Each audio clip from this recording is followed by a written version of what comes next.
Hi, I'm Dr. Jordan Jones at Regent University's School of Divinity. Advent is the perfect time for us to dwell on the love of God.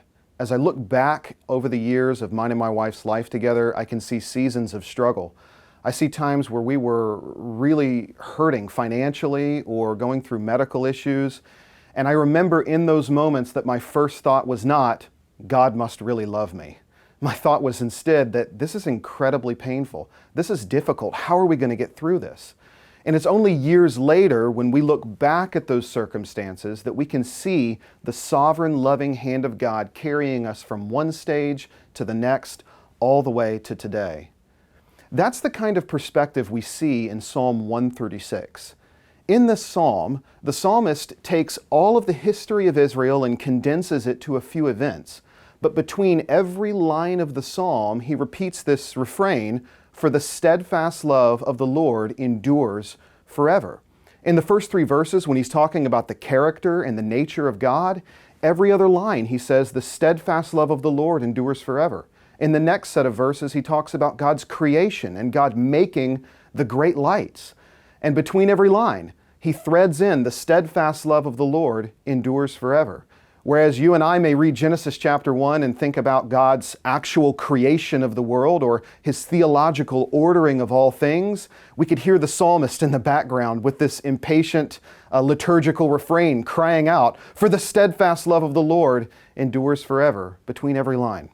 As he moves through Israel's history, he talks about the Exodus from Egypt. He talks about the people settling into the land, and again, weaving in all the way along the steadfast love of the Lord that endures forever. And then finally, at the end of the psalm, he talks about how God provides for His people and puts food into their mouths. Why? For His steadfast love endures forever.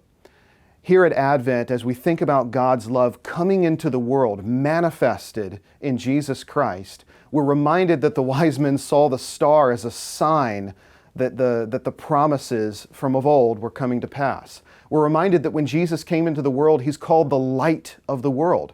We're reminded of Jesus calling Himself the bright and morning star. We see every stage of the way where God's love is infused in the story of the Nativity, all the way to the cross, the resurrection, and now into our lives with the work of the Holy Spirit.